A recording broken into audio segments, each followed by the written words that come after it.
Good morning, welcome Facebook. This is Coach Deb. You are tuned into Revealing Here Motivation Monday. We've got an amazing guest today, Pamela Whitfield. Is that correct, Pam? That is correct. And she's going to share this morning about her amazing journey and this amazing calling on her life that God has called her to do. That many of us would be like, Lord, not me. Just like when he called us to pastors out there, we said, Lord, you sure? And of course, please help me welcome my co-host, Lady Ashley. Hello. Good morning. I'm so blessed and so glad to be here and a part of this great conversation. I'm just happy, and I know that this is going to be a session that's going to be full of so much wisdom and love and all kinds of good stuff. So tune in. Absolutely. Let me just remind you, you can't heal what you don't reveal. And this morning, we're going to talk about the importance of revealing so that you can heal. And a lot of times that takes place by way of service. It takes place by way of volunteering.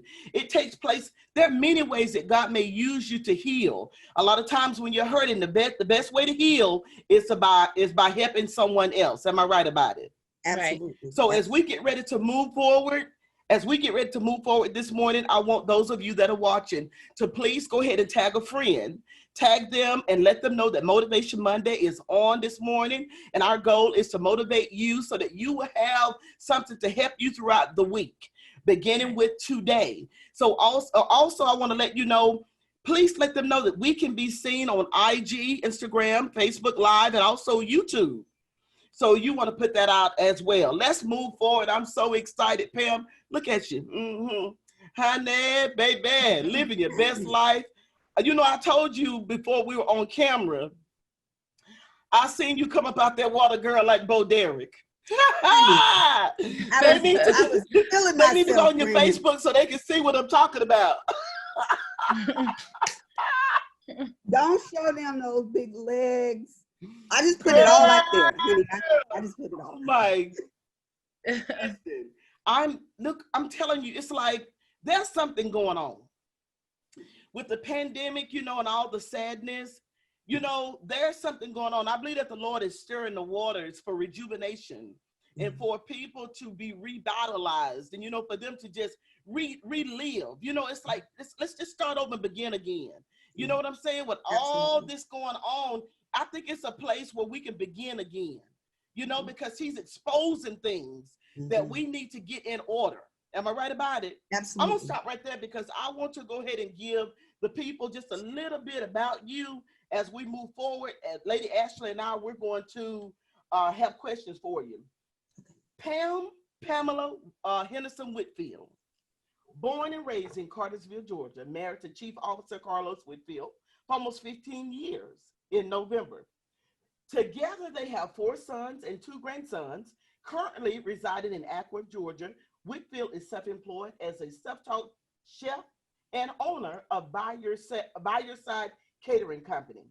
But her passion and love lies within being a CEO and founder of her nonprofit organization, Will to Way Foundation Incorporated, for the past 7 years. That's what we're going to talk about.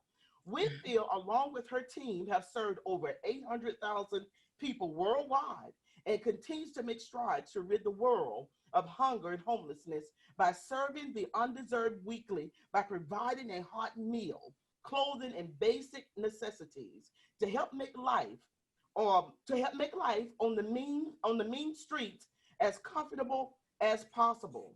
Under Whitfield's leadership, Will to Way partnered and served those affected by the pandemic in Bartow County 56,890 meals from March through May, cooking 7 days a week, as well as serving the homeless 3 days per week.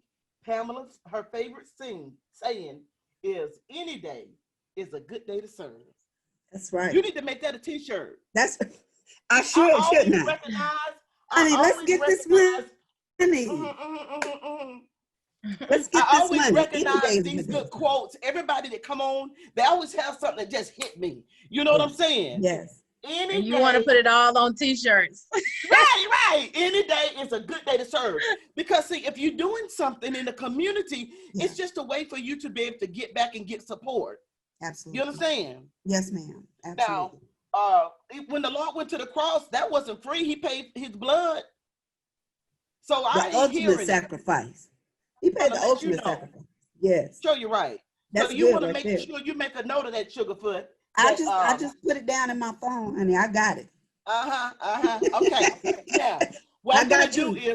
is, yeah, cool. Okay. Now, Lady Ashley, I know you're gonna be short with me this morning, love, because you got work to do. So go ahead and give Pamela your question as we move forward. Right. So, um, I'm super excited to have this Mm-hmm. conversation tonight. You know, God is so good.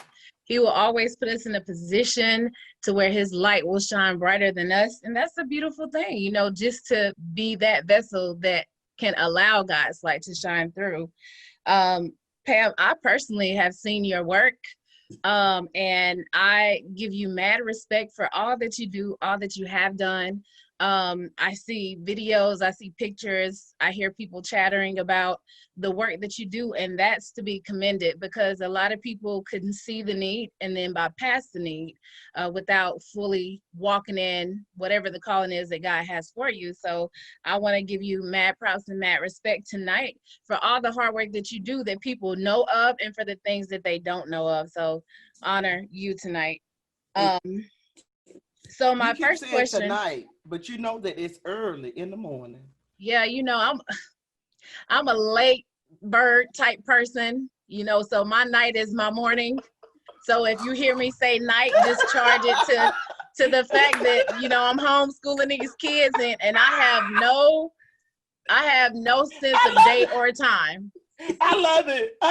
Great So for comeback. those people, for those people who know me, this is just a sign that these kids whooping my behind. Great comeback. Oh, I That love was it. good. She was ready. She was ready for it. Yes, I was ready. You stay ready, you don't have You to ain't got ever to get get ready. ready. Okay, another T-shirt, girl. Yes, ma'am. You Okay. said that, honey. Now on That's to what the I'm saying. question. So because your Oh, ministry child. has done so many amazing things, I'm just curious, because at some point in our life, there's that pivotal moment, there's that thing, there's that thing that encourages us to do more, to want to do more. And so my question to you is, what was the defining moment in your life that encouraged your ministry? It's weird because it happened. This wasn't what it was supposed to be. So when we got together, it was just going to be a group of ladies that were going to run and encourage each other to lose weight. I had lost a lot of weight. Can't tell it now, but it's all good. Oh, you look I had good. lost a lot of You weight, still and I look was good. running and exercising every day. And people were like, "What are you doing? What are you doing?" And I said, "Well, what better way than to show them?" And oh, I can't run 2 miles. I can't. Well, we'll just cheer each other on, right? And the ones of us that could would go back and get the ones that couldn't. And that's how that's how an organization was formed, right? And then one night the Lord was like, well, this all fine and good, but you running from where I want you to be. And that's when he laid it on my heart to do servitude and mentoring. And I was like, yeah, you got jokes. That's not, we're just going to run. I don't have time for all of that. And the pivotal moment is on November the 6th of 2013, he was like, this is it. Like, I'm not blessing no other mess. Like, this is it. And I was answering the call. And that night, my son went to jail. And now here I am. I have a meeting with these ladies the next day to tell them, what the Lord had told me and how he wanted me to mentor these young girls. And my baby just went to jail. So I said to myself, well, self, how are you going to mentor when your baby just went to jail? How are you going to help somebody else child when you basically feel like you lost yours, right? Or you feel like you lost the battle. And I was mad at God because I'm typing up letters to this meeting, notes for this meeting the next day, and I'm broken. And I can say we went right into it. The ones that wanted to was like, hey, that's not what I got into this for. I just want to run. And I'm like, well, we can still run, but this is where we're going. And that serving has saved me. It kept my mind, it kept me focused on what I needed to do. Because all you can do is raise your children, right? The best that you know how. And I didn't raise my children to, go to jail or anything like that. It's their learning experience and what they had to go through, but I had to go through that too. And I had to forgive myself for not feeling guilty because I had done my part in raising them. And even my son said, Mom, you didn't do anything. This is what I chose for me. His choice. So, serving saved me. And that is the more I gave, the more the Lord allowed the hurt to end. And then it came to a point where I didn't even think about the hurt that was caused. Yeah. So. Wow. And I'll say that I can definitely relate to what you just said. And I'm all about transparency because that's just one of my gifts that God has blessed me with. But I can recall that there was a time that I was doing soup kitchens and through my ministry, Blankets of Hope. And basically we had an open closet, we had a soup kitchen, and people could come in and they could eat. We would serve them like they were in a restaurant, and then they could come in and they could get clothing, shoes, whatever they needed, they could come and get. So I'll never forget, I was pregnant with Naomi, who is now about to be 7. And my husband was pastoring at this time too. But I can remember that we were facing an eviction. And we didn't want to go stay with family because we wanted to stay together. My husband is big on us staying together, and people had no clue because we're leaders in the community, but we were struggling at one point too. And so I'll never forget that we had this soup kitchen planned for the next day. And I was like, God, we're in a hotel. It was a nice hotel. We didn't want for anything. We didn't have to worry about what we were eating, but the fact was we didn't know where our next home was going to be. So we're staying in this hotel, and some would classify that as homeless. And I'm like, God, okay, I see what you're doing. And I told my husband, I don't want to do the soup kitchen. I don't want to do the open closet because I was so broken at the time. And he said, we still have to fulfill God's duty. We still have to do what he has called us to do. So I'll never forget the morning that we were getting up to go and do this soup kitchen and open closet for the homeless and tent community. We were staying in a hotel. The next morning, we go and we have the soup kitchen and the open closet, and over 150 people came to eat, and we're dragging trash bags of clothing and stuff out of that soup kitchen. But I say all of that to say that God wants us in our most broken state. Absolutely. And that's when he can utilize us the most. And that's when our focus is not on what we're doing and our credentials, is focused on that pain that we're feeling.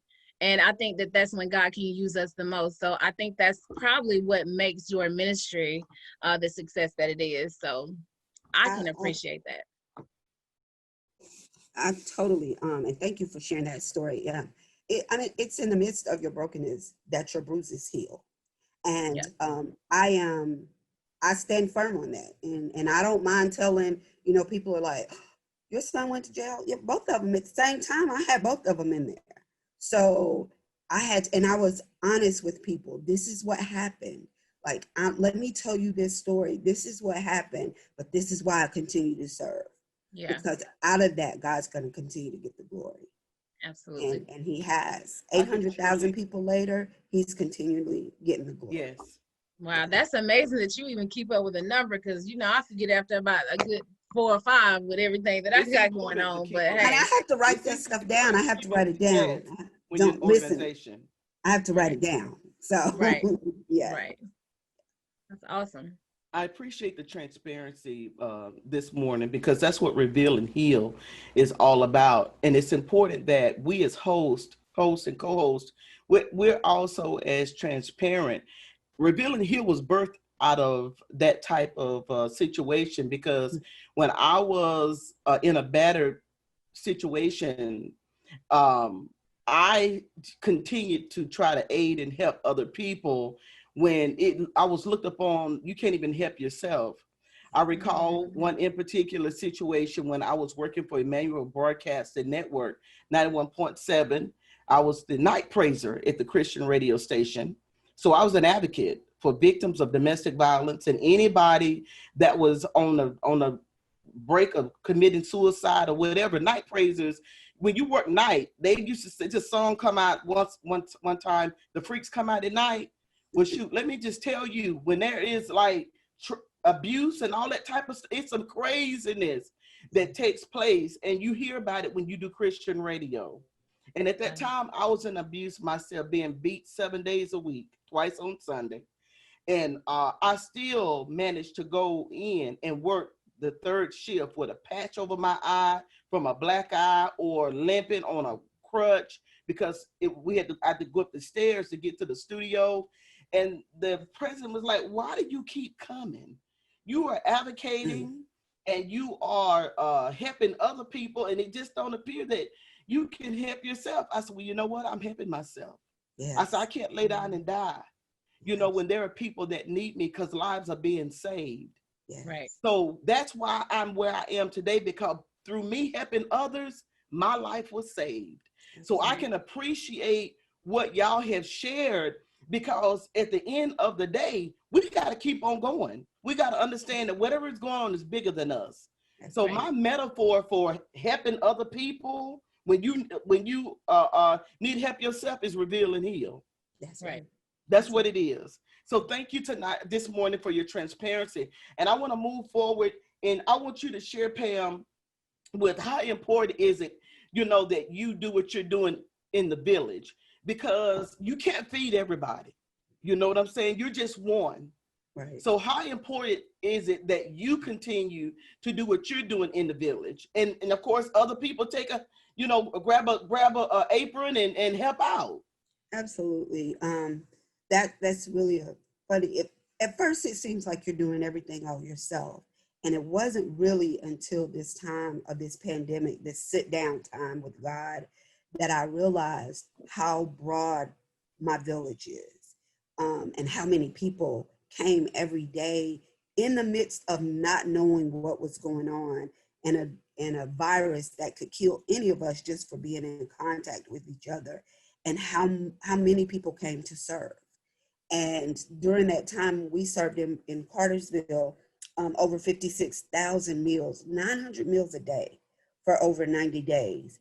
And how people came together, a community of strangers that now I'm great friends with, people that never even knew who I was, people that had never even heard of my organization or any, out of all the things that we do. And now they're advocating for what we do, and they're supporting our ministry, just over a meal. So it's way bigger than food. And that's what I tell people. Yes, ministry, my ministry is way bigger than food. And it's way bigger than that one meal that we're providing. Yes. And this village, over 300 volunteers. I mean, every day people were coming to serve. It was cold, it was raining, there were thunderstorms, whatever the case was, people would come together, deliver meals out, help in the kitchen. At 2:00 in the afternoon, people were helping to serve. At 5:00 in the afternoon, straight out from work, for those that were essential.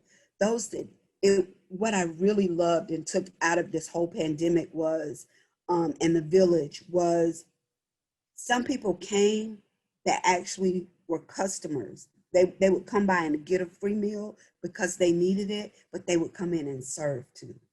And one lady, she came every day to serve, and she said, I'm going to take my food when I get ready to leave, but I had to get out and come and help. So it doesn't seem like I'm getting a hand out. It's more of a hand up until I can get myself back together. So those are the kind of people that are in our community that are willing to get out of their cars, although they're in need, and serve somebody else. So that's what it's about. I mean, how do you put the broken pieces back together of what's going on unless you're giving? And she was like, this is the only way I feel good every day about myself, and I'm not wallowing in my misery. So and I have a terrific group of ladies that have followed me even when I don't know where we're going. I want to be very clear about that. But to see the community come together and love on each other and be there for each other during this pandemic. It was absolutely amazing. So it really does take a village to put on what we put on there in Bartow County, partnering with the Red Door and the Episcopal Church and the Blessed Coalition. And with all of the racial tension, nobody looked at any of that. You know, nobody cared about the color of your skin. Nobody judged you for who you are. People just had a heart to serve for the community. And that really changed. Those 90 days have changed my life forever. Awesome. Really changed my life. Yeah. That's awesome. I could almost cry for that, but I'm not going to. It's You know what? It's okay. This is a safe space, and Yeah. transparency is what people want to witness. It's for, because see, what we got to be mindful of, people that have the heart of God recognize vanity. They recognize when what you're doing is not authentic. They recognize, deception. So when you're being transparent, when you're being, sincere, that is a recipe for healing. Yeah. When people genuinely know that what you do from your heart, that really causes them to lay their pride down and go get some help. Yeah. How about that? Go get some help. Because people really care. They really want to help you. They're not trying to add to all the other stuff that they're doing for somebody to pat them on the back. Yeah. Right. So it's Yeah. a beautiful thing, Sugar, for people to see your vulnerability. Yeah. It ain't always what you say, but what people witness. Absolutely. Absolutely. Yeah, I'm the world's biggest crybaby. I'm just tough on the outside, but I am too. Yeah. I'm a I big got old it bad. My lips curl up. big old marshmallow on the inside. See? Yes. And you know what? As a visionary myself, I know that God has chosen quite a few to be visionaries. And I myself personally know the weight of being a visionary. At times you do feel like you're alone. At times you do feel as though it's not as important to everybody else as it is to you. And as a visionary, we know that what this person may not feel this duty, we got to feel it. Whatever duty that needs to be filled, as a visionary and as a glory carrier, we have an obligation to fill those. And so I'm just encouraged in knowing that when God gives you a vision, he'll send you the right people to help carry out that vision. Absolutely. Absolutely. You know, and they don't always look like what you expect either. No. You know what I mean? Like, that's what the funny part is, or the amazing thing about God. Sometimes the weight, the heaviness is in the waiting, right? And I was like, Lord, you got to send me somebody that wants to work and wants to do. And we had a benefit program with the Etowah Jazz Band. And this lady and her daughter and granddaughter come up to our food table and we're eating. And we had talked about, I was able to make a little spiel about Willed Away and what we do. And every month we provide meals to the community, 300 meals to the community. And I said, we would love to have some volunteers.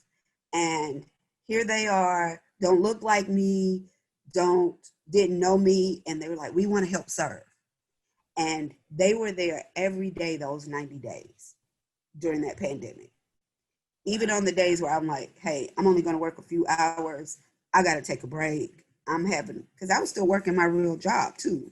So I was like, I got to take a break. My boss is on me.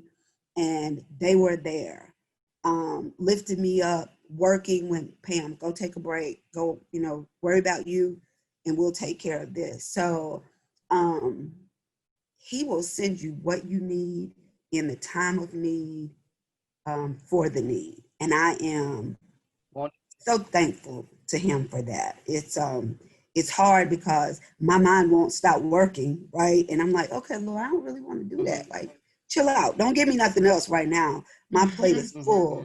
Can I have a break? Can I sleep tonight? Honey, just let me rest. My husband is like, there go the hamsters. Because I'm like, ooh, guess what we can do? He was like, the Lord ain't told me that, Pam. Chill out. And I'm like, well, he told me, so let's make it happen. How we going to do it? And I am grateful to God. Well, he told Mary before he told Joseph, didn't he? He did. And I'm I just keep saying. telling him that. Didn't Can he? you tell him that? I'm so grateful for him. He is my person. He is my backbone. I can depend on him. I put out Team Whitfield a lot on my social media, but I mean, on any given day, he has my back. And I know a lot of people in ministry and a lot of people in their purpose. They're like, my husband's not supportive or my wife is not supportive. And I can't relate. I cannot relate to that. That's all right. I am That's all right. truly grateful for the man that God placed in my life to be the head of my household, but also who holds me up, holds me accountable, tells me when I'm wrong. We need that. And, you know, chastises me when I'm wrong, in which he should, when I'm wrong, but loves me anyway, any old how. And, and, you know, look, what do we have to do? And a lot of people are like, oh, I haven't seen, you know, your husband who's in the military too. And I'm like, yeah, but when I get home, this car's going to be unpacked. My kitchen is going to be cleaned, you know, so he's in the background. He's not the front. He lets me be in the front shining, but he's in the background and making sure everything works. So I am grateful to him.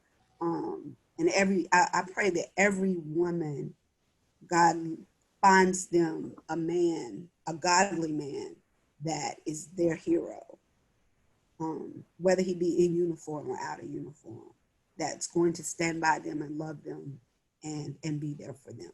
So I'm praying for that. I have a lot of very kind that I'm praying for that. That's very kind of you. Yeah, That is awesome. That's very kind of you. You know, Cartersville is a very small town, and there are a lot of people who have nonprofits. And my sister Scotland is one of them, Scotland Smith, who have Love Travels, and then Heart Pretty Too is her new one. But there are so many more, and I'm very proud of her, if I might add that. But there are so many people here in Cartersville who have nonprofits. And, you know, I'm seeing that, you know, sometimes there is this aroma in the air amongst leaders who have nonprofits, and they have this misconception that we can't come together. Yeah. And, you know, but we're talking about it takes a village, you know, and it really does. And I think people have the misconception that only one person needs to do the same type of ministry. But because there is such a great need out here in this whole entire world, not just Cartersville, but really Cartersville has a huge tent community. But there is such a great need out here. On a glorious day, people will realize that if only we come together and if only we become that village that we speak of, then we can do a lot more in our community. So what do you say to the leader who has a nonprofit, who feels as though they don't want somebody else to steal their thunder? So they don't want to connect with that nonprofit. You know, I want to stay on my own and do this. What do you say to that leader? How do you encourage that leader to open up their mind and to begin to, you know, reach out to other nonprofit business conductors or people who do nonprofit? What do you say to that person who's so fearful of the light being taken off of them, who won't connect to other ministries? How do you encourage that person to do so? Well, what I think is sometimes as a leader, I think we're in it for the shine. My God. And, you know, anybody can start a nonprofit. Anybody can start a business, right? Anybody can start an LLC. It is not until God has placed you there that you're willing to be vulnerable enough to allow other people in, because you cannot do everything. I can't be here, there, and everywhere. Although sometimes it seems like I am. Sometimes you got to send other people. But other nonprofits have to be open, right, to other leaders, have to be open to accept help too. A lot of nonprofits want to have all that, you know, want to hold all the power. Once you get to like where we are in like 7 years, I'm like, please, somebody come and take this. Like I'm tired. because every time somebody's hungry, they're like, "Oh, Pam, Pam's got it," and I would love Mhm. to be Mhm. like, "I don't have it. Let me pass that on, to somebody else." Mhm. So it would be great as a community, which I love what going on Summer Hill now with the vendor spots, and that's showing Mhm. Mhm. what community could be like. But a lot of Mhm. times, Mhm. people are so afraid that you won't hear what we're doing if there's so much noise Mhm. around, right? And if Mhm. we if Mhm. if that's our only focus, then nobody's going to ever hear what you're doing, even if you're speaking with the megaphone. Right. So you have to be a leader has to be open for that. A leader has to be called and not just sent, kind of like a pastor, Yes. right? I don't want nobody else preaching in Yes. my pulpit, or I don't want any women Mhm. in my Mhm. pulpit or Mhm. whatever. So you have to be Mhm. open Mhm. Mhm. as a leader. And a lot of people don't like constructive criticism, right? Hey, well, Mhm. I've done Mhm. it this way. Maybe we can look at, Mm. something else. And a lot of Mm. leaders, a lot of strong-minded leaders, I'm a strong-minded leader, but I have learned to sit back and be like, oh, this don't really have nothing to do. Y'all let me know how many cups y'all need to go get, or how, who Mhm. I need Mhm. to. Mhm. You got to step out of Mhm. yourself as a Mhm. leader and Mhm. be like, Mhm. what is best for the community? What is best for the outcome? What is best for the goal? So it takes like-minded people to sit in the room and be vulnerable, to be understanding, to be willing to learn, because none of us know everything. I have a lot of people that come to me like, oh, I want to start a nonprofit. I want to do what you do, right? And I'm like, but do you serve? Right. Because Mm. starting a nonprofit is easy, but do you serve? Right. Um, this guy came to me a few weeks ago who served with us last year, and he was like, "You've been on my heart. I just want to start a nonprofit, but how do I make money? Mm. How does a nonprofit pay me?" I'm like, "I don't know, but when you find out, can you tell me? Because I'm Right. still Hey. not getting paid. Right. Because Seven, we did a almost mini soup 7 kitchens years. out of pocket. Honey, listen, I said, dude, we have spent over $200,000 out of pocket Right. and not gone hungry, not, and that's not brag. I'm just saying that's the sacrifice.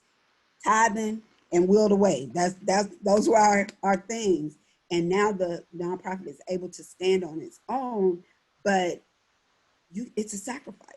Right. And you can't come in with how I'm gonna get paid.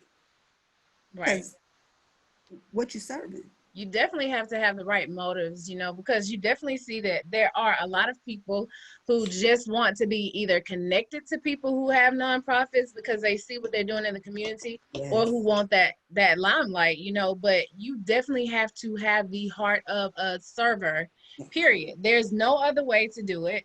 I mean, that is it's just not. It's not possible to Absolutely. be able to do ministry or nonprofit work and not be a server or have the correct motives, because that's when I think the passion and the gift is what allows you to keep pushing when you're too tired to continue. Absolutely. Absolutely. Passion will push you in a place of peace too.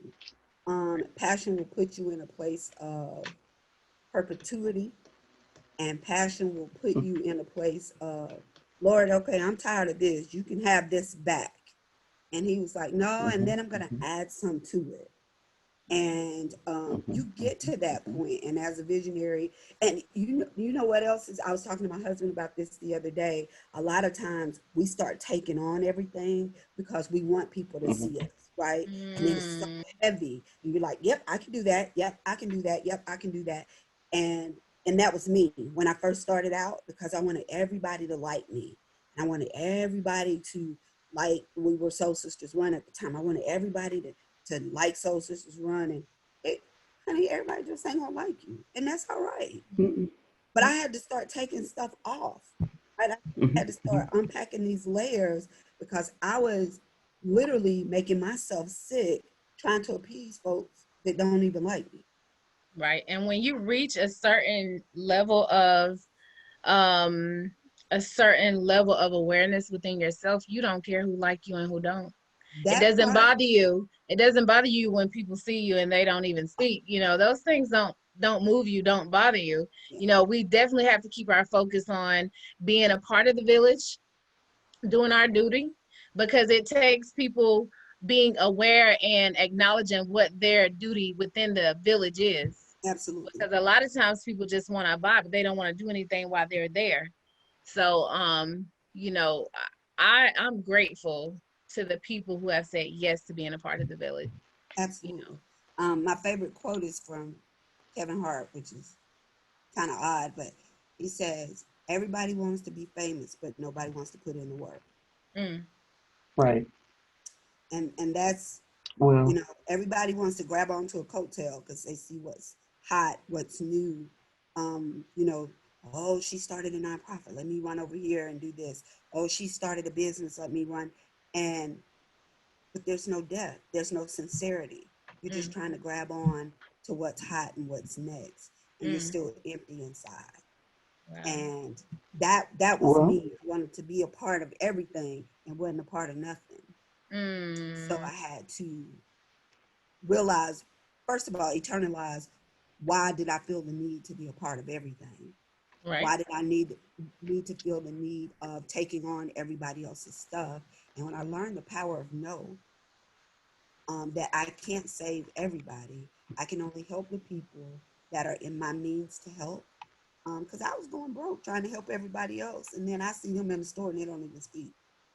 Right. And you know what? I read this book. It's entitled The Ins and Outs of Rejection. Mm-hmm. And me and my husband both read that book. And it is so amazing because it explains why people do what they do. It Absolutely. explains why leaders, you'll see certain people in the community who overachieve and who do want to be a part of all this stuff. And at the end of the day, the root cause is because they're dealing with a certain type of rejection. And if we're honest, we've all We dealt are. with some type of rejection, whether it's from our kids, from our parents, you know, from our spouses, from people in the community. We've all dealt with it. So, you know, that's a really good point to bring up, you know. But that Mm. book is amazing. I need to reread that book. It's I awesome. have that book. well, you should get paid for promoting it.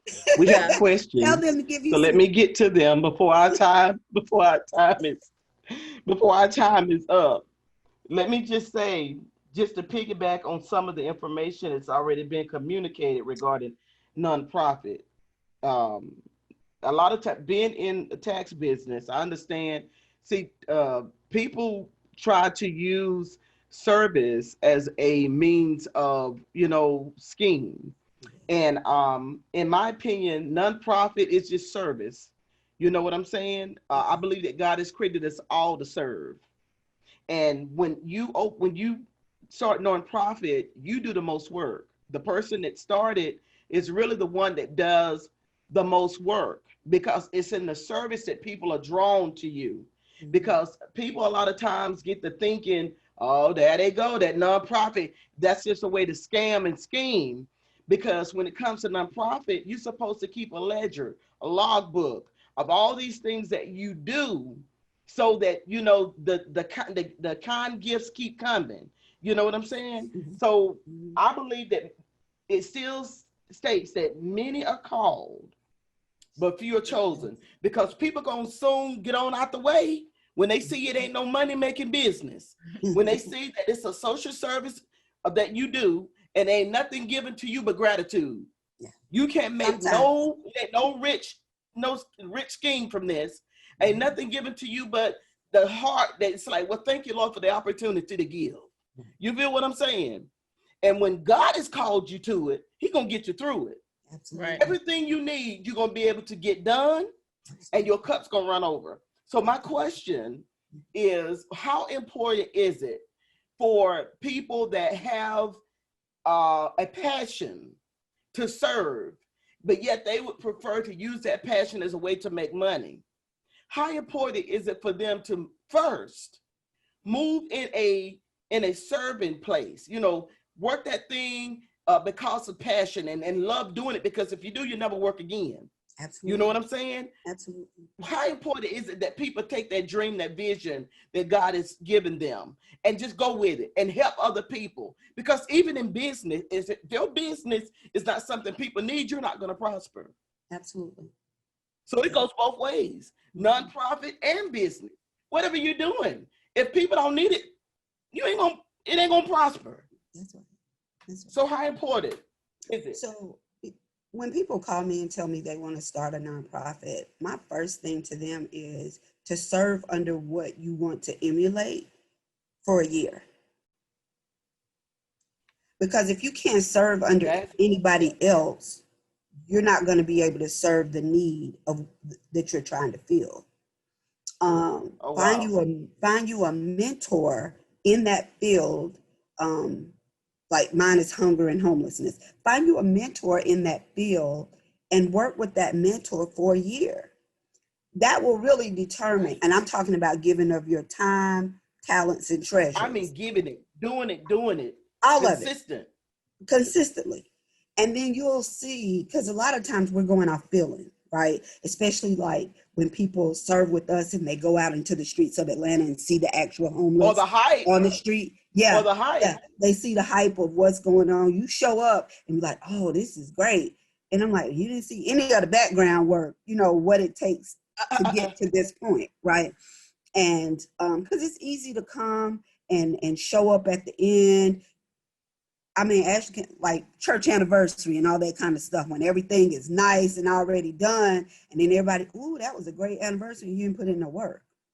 So you don't know when we got to break the church back down. We got to put the chairs back where they belong, after everybody is gone.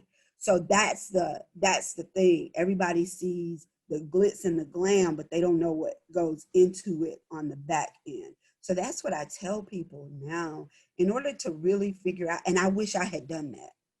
I didn't have that. I went straight into it, which is why I got all these bumps and bruises and marks and stuff now, because I went straight in full throttle without a mentor in the nonprofit realm, right? I had a business mentor who died about 6 months after my nonprofit, and that just kind of threw me into a tailspin. But I didn't look diligently enough for somebody already in it to serve under them. I just went full throttle, and that will cause burnout as well, because you have nobody to ask any questions to. And that's why I'm so open and honest when people come to me, what should I do to start this nonprofit? I'm like, who have you served? Have you served any, who are you serving? What are you giving? What are you giving your time, talents, and treasures to? Because whoever you're giving those to, that's what you're serving. So if you're not willing to serve, if serving is beneath you, then leadership is definitely above you. So you have to, you definitely got to get in and get with somebody that's already doing it, and let them help you so they can answer and clear out the cobwebs. I mean, it's little things. Some things Google just can't answer. You need a real life. Listen, I need some help. I have some questions and I can't find it on Google, right? I need some, I need somebody to tell me this, and I need somebody to tell me that. What direction is this? And I didn't have that. So that's why I try to be that now. What is it that you need? Where are you going? What people? Get your mission statement. And that's a main part. Get your mission statement, right? What is your mission going to be? And let's work on it from there. And maybe I may not be the mentor for you, right? Because I may not know, but let's pair you with somebody that does know. Let's pair you with somebody in that realm. So that would be my first thing. Understand that if this is your calling, or if God is telling you to do this, or you're just going off of feelings, because we do, right? We get up and we be like, oh, I want to get saved today. Let me run up here, and not knowing what that means, right? So that's kind of in this nonprofit, even in the business realm. Oh, I could do a cute t-shirt. So now everybody doing t-shirts. But everybody don't need no t-shirt. So what else? What's your other niche, right? What else can you do that's different? What's going to make you stand out? And then find your mission statement. What's going to be your mission? It only has to be a sentence. That's it. How do you recognize, how do you fit into that sentence? If I took the subject out and put your name there, that's what people need to see. right? And so that's what I tell people now. The young man that came to me the other day and was like, how do I make money? I just shut it down. Like, I can't Jesus. even, I said, when you're ready, when you say God called you to do this, and when you're ready to serve without any financial gain of it, just keep your real job. Just keep your job. Because that's really all it is. That's all it is. Serving, period. It ain't got nothing to do with making money. Not for profit, non-profit is what it is. Zilch. I ain't made a Come on now. dollar, but I've also not gone lacking. Right. But see, that's that underskirt. That's how God take care of his people. Yeah. You see what I'm saying? Absolutely. You working, but your oil, your barrel is never running dry because you serving. Yes. My vat is filled with wine all the time. And I tell people this all the time. Tithing and serving have kept us afloat. When we go to see our accountant at the end of the year and she's looking at how much we give and how much we tithe, and she was like, how in the world are you guys making it? My seed is in the ground. My seed is working on my behalf. I'm giving to other nonprofits because I want to see everybody, the ones that I know that are legitimate, of course, and that they're actually doing work. Let's be very clear. I don't give to big nonprofits anymore. I've seen that. I have a problem with the CEO making $1 million on a nonprofit. I just have a problem with that, or millions of dollars with a nonprofit. So I'm all for supporting the grassroots nonprofits that are actually doing the work, that I can go and serve with them. And for anybody that's listening, that is no exaggeration, what you just stated. As an enroll agent, that is no exaggeration, what you just stated about those nonprofits making that kind of money, which is ridiculous. I mean, they do.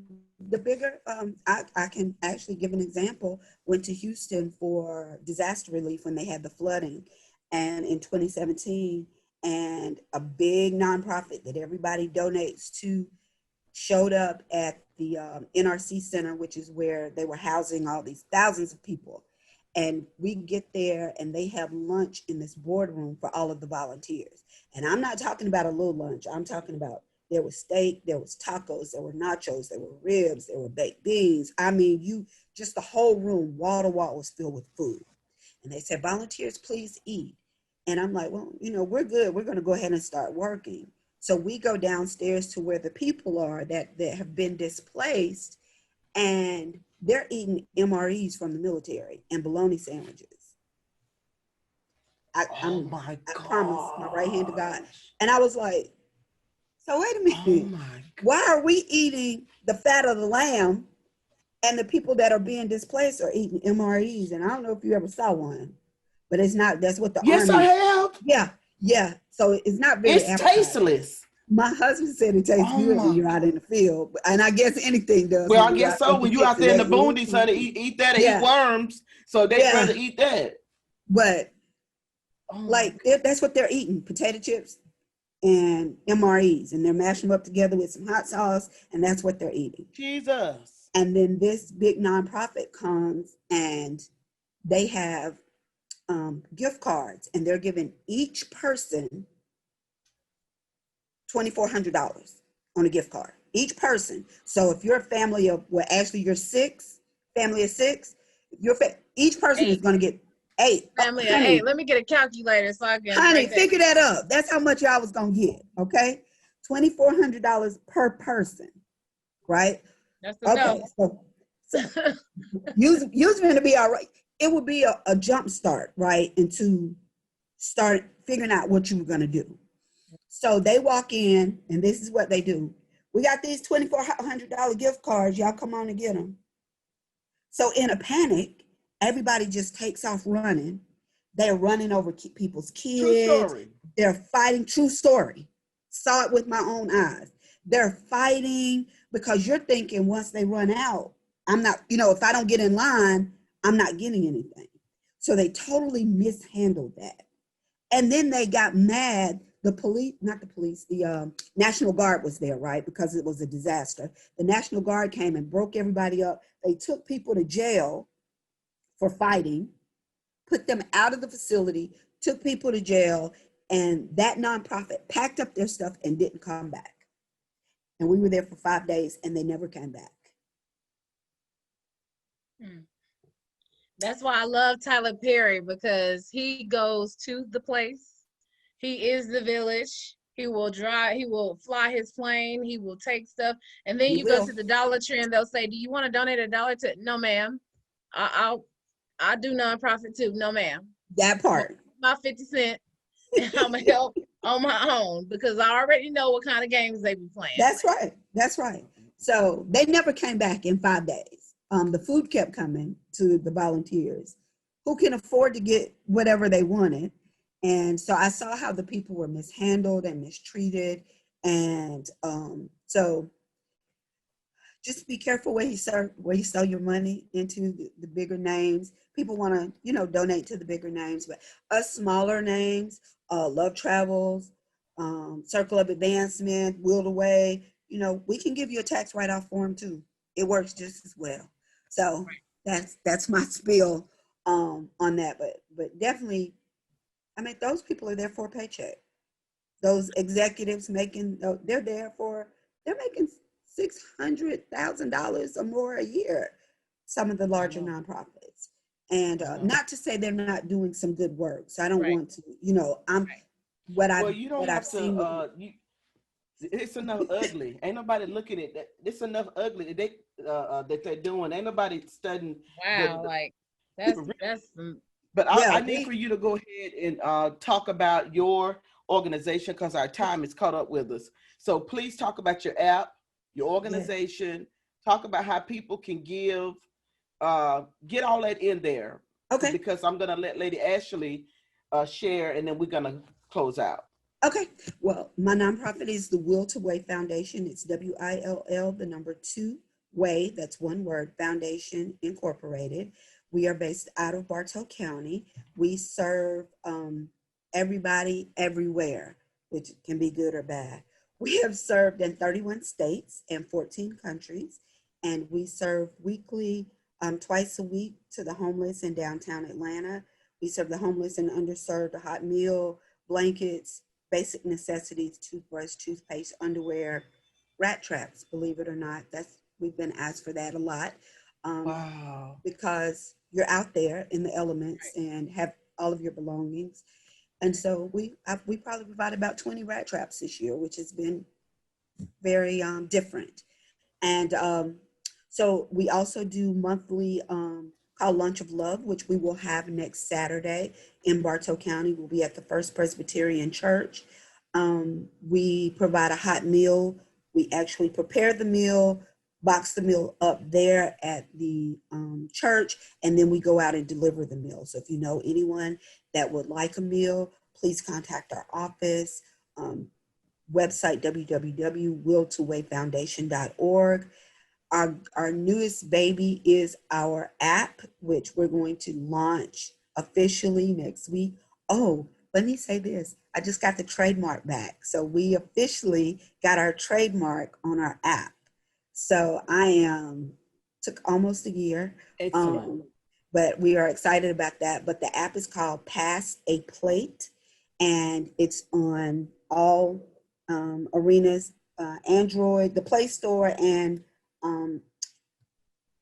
see, I don't have an iPhone, so if that tells you anything. So on Amazon devices, on Android devices, as well as iPhone devices, you can download that app and become a sponsor. It's $10.95 per meal. And what happens is the schools, DFATs, they contact us when there is a child or children in the community that may not have a meal anytime during non-school hours. And if that child is in need of, we contact the family, we add them to the app, and then when they are in need of meal or said meals, they reach out to us via the app, and we then in turn contact a local restaurant and have the food delivered for them. What about drop-off spots for the hygiene products and all of that? We can pick those up. We don't have a local office, so we can, if you'll just contact our office, we will be glad to pick those up. We're on social media. Everything is Will to Way Foundation. Okay. Instagram, Facebook, Twitter, and just hit us up, and somebody in the area will come and pick those up. Okay, and lastly, you have a business where you actually cater and you use money to fund your organization. Is that right? Yes, yes. This has been so. I lost my corporate job this year. Well, I didn't lose it. I Okay. took a package and left, and had to Okay. reinvent myself. So we started By Your Side Okay. Catering Company, and Okay. this is how we continue to serve. We do meals, and people pay us for our meals that are very good, by the way. Okay. We run a weekly Mm-hmm. special of a $10 meal, and then we just created our website. So it's By Your Side, By Your Side Catering Co.net, and you can go on there, order your food, and we have delivery options as well. So we are actually really grateful. We just signed a contract with the Etowah Scholarship Foundation. So we will be providing Mm-hmm. meals in November for them for their purse auction. So this could be really, really big for our company. So grateful for that Well, opportunity. congratulations. Thank you very much. Awesome. I Congratulations. appreciate you ladies, and thank you Lady for Ashley. Yes. Well, I'm gonna let you uh say maybe another minute before we close out so that you can send shout outs because we are so appreciative to have you. You have been just an amazing guest. We love humor because we're so silly on this show. It's a hot mess. I love what I do. Lady Ashley, please share with the people that are listening the importance of, following the heart in a minute. Right. Her minutes be like 30 seconds. And she be trying to cut folks off, but I'm just gonna stop right there. No, I just want to encourage all who are listening to listen to your heart. And when you have a vision or a dream, or when you have something that you want to do, stop waiting on other people to approve what you want to do. Stop waiting on other people to say yes, go. No, whenever God gives you something to do in his timing, once you converse with him, you do it. I'm in a season in my life to where this year I am figuring myself out, and I am going to do, and I want to do all that I want to do. So I just want to encourage you all to just start living and stop existing, because at the end of the day, when you die, you want to die lived. You don't want to die unlived. So, let this morning be the beginning of your new journey, and take that brave step, that brave initial step, and step out on whatever it is that you want to do, and just fly. Spread your wings, and you got this. Mm. So you that's want to it, die empty, huh? honey. Come on now. Die empty, y'all. That Okay, Pam, empty. please Yes. shout out to your followers. Shout out to the people to tag this podcast so that the person that tag it the most, that share it the most, they're gonna get a giveaway. It's a $25 gas card. So you want to make sure you shout out to them to make sure that they share the replay. Do I qualify? Can I get the gas card? No, You do ma'am. not. We are going to Okay. give something to Will. The way Reveal and Heal is going to give something. I'm So waiting. Can I have a gas card hallelujah. too? Look, I'm No. waiting on the gas card too. Shoot. Listen, So go ahead Give and shout Pam one. out. I want one. I ain't setting they, y'all. they say you Go have not ahead. got your ass not. So Give I me just a babysitting card. You got one of them? You Oh got a my babysitting God. card? Jesus, the listen, offense. I got a prayer. listen. Well, I wanted to thank you, ladies, so much for this opportunity, and thank you for what you're doing in this healing season, in this season of revealing. You guys are doing some amazing work. I've cried, and I love the fact that you're bringing in local people to tell their story. So we appreciate you. We applaud you. Thank you for being that village. Thank you for going above and beyond of what God's calling is. So definitely appreciate you, and thank you for allowing this platform for us to heal. So Amen. that is it. Thank you for starting my morning off so wonderfully. Amen. And such a great day. So we can get this day started and move Yes. forward with today. And honey, support Black women and support Black businesses, honey. Do your things. Yes. Proud to be in this room with you Amen. guys today, honey. So thank you so much. Listen. Amen. Life offers you so many doors. It is up to you which to open and which one to close. I'm Coach Dale. Thank you so much for tuning in to our Relationship Lounge Reveal and Heal podcast live.